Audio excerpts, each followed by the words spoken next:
Hi, it's Nikki here from Happy Hormones for Life and the NTBA. And today's Lunch and Learn, I'm going to do something slightly different. I'm going to show you some of the books that have really shaped my business journey and have been really, really helpful for me. So, I always my shelves. I don't know if you can see here. My shelves are full. Whoop, there we go. My shelves are full of books. Most of them kind of nutrition related. Obviously, I have a whole two shelves full of nutrition and food books and health books.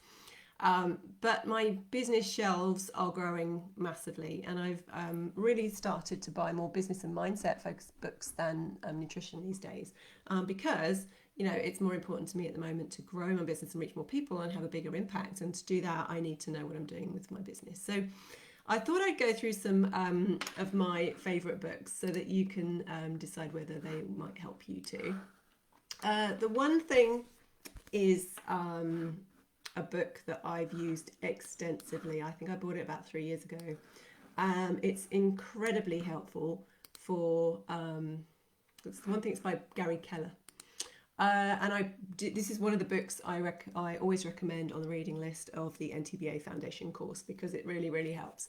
What it's really good for is it's productivity and looking at how you work so that you get the best out of your time without going crazy and doing loads of admin and burning out. So there's some key factors in this. I will sort of talk about this one particularly more than the others. Gary says that multitasking is a lie. You can't do anything well if you're doing several things at once. And, we're all kind of been brought up on the fact, that we juggle, we spin plates, we do millions of things at once. And that is massively impeding our productivity and what we can actually achieve. Because if you're chasing two rabbits, you're not going to get either of them. So you have to really focus on one thing at a time. He also says that great results are when you choose what matters most and give it all the time that it demands. So it's taking everything that on your list and picking that one thing that will have the biggest impact and then giving that the time it needs, because once that's done, the rest is just kind of a bonus in a way. So you're picking out that one thing. He also says has a big chapter on fearing big. So this thing that we're scared when we think too big, and he says don't fear big, because what we really should fear is mediocrity and waste and the not living up to your full potential, because that in a way is more scary for him. And then he also says to practice this particular focus question every single day. So when you come to your daily tasks, ask yourself this question, and that will really focus your mind on that one thing. What's the one thing I can do such by doing it, everything else will become easier or unnecessary? So that's what's the one thing I can do such that by doing it, everything else will become easier or unnecessary. Write it down. It's really important. The next book I want to focus on is Michael Hyatt's Free to Focus. Another amazing productivity book. So if you don't really get on with this one, this would be my next best choice. Michael Hyatt is an amazing entrepreneur in the US.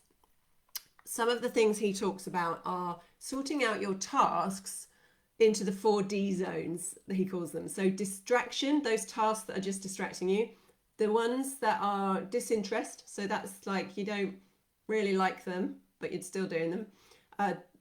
Desire, those are the things that you love doing and you're good at.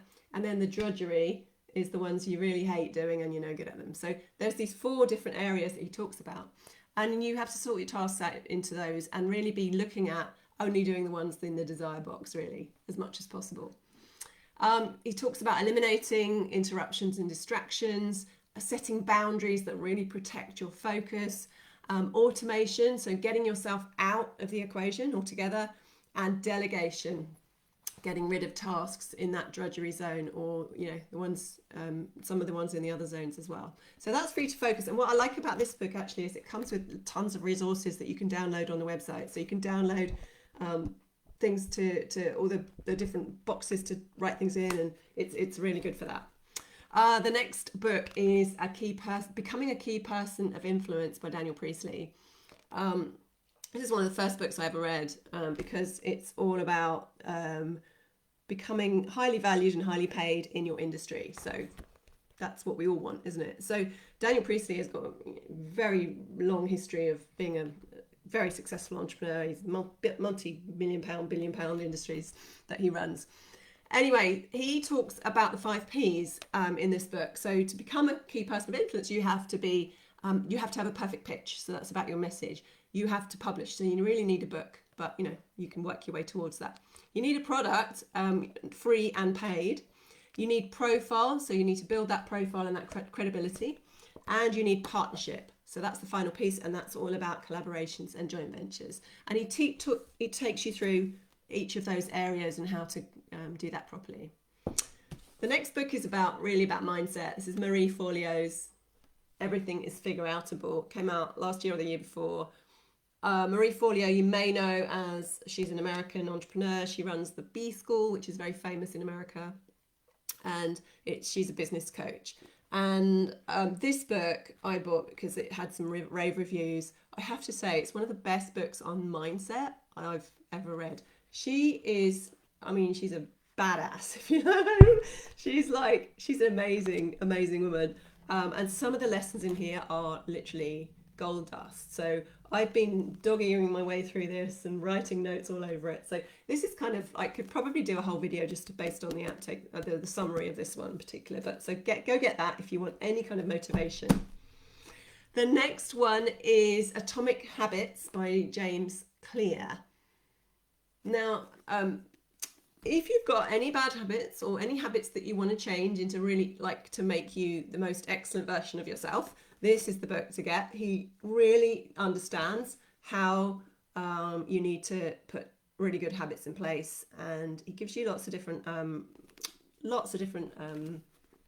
tools and techniques to be able to do that. It's a really good one actually to recommend to clients as well, because obviously habits are everything from health habits to work habits to whatever you want to do in your life. So another really good book for that. The next one is an absolute classic, Think and Grow Rich by Napoleon Hill. This is one of the best and oldest and most classic books on money mindset. He has a 13-step program on how to change your mindset around money and think like a millionaire. So amazing book. So many good lessons in there. It is old and it's kind of but it has been sort of updated, this particular one. So get this sort of, there is an introduction here. I think it's been updated by somebody. So yeah, that's a classic. And then another absolute classic, old but good, is the E-Myth Revisited by Michael E Gerber. How to grow a successful business by working on your business and not in it. So he looks at the structure of your business and basically he talks about how to systemize it so that you can actually maybe sell it as a franchise. Now, obviously, you might not want to do that, and I obviously don't want to do that as a franchise, but the actual theory of how you do that makes an amazing business that potentially you could maybe sell if you want to. So those are some of the books that have really shaped my business success. And I haven't even shown you the one that's been even more important than that, and that's Playing Big by Tara Mohr. I don't have a copy of it because I lent it to someone and they haven't given it to me back, which I must sort out because I need that book every day. It's Playing Big by Tara Mohr. How to her chapter on inner critics is the foundation of what we look at in the foundation course, is to really identify and manage your inner critics, which is half the battle when we come to growing a business and navigating life in essence, because our inner critics are the ones that stop us growing, stop us being our potentials, keep us in our comfort zones. So learning how to manage your inner critics is absolutely essential, but she does a really good job of this in the book. And also just talking about how to play a bigger game generally, how to have more impact and leaving that legacy, if you want to leave a legacy in your life, and really just reach your fullest potential. So that book is another one of my absolute favourites. I will write them all down for you so that you know what they are, and if you're interested in looking at any of those, I would highly recommend it. Hope that was helpful today, and I hope you're well. See you soon.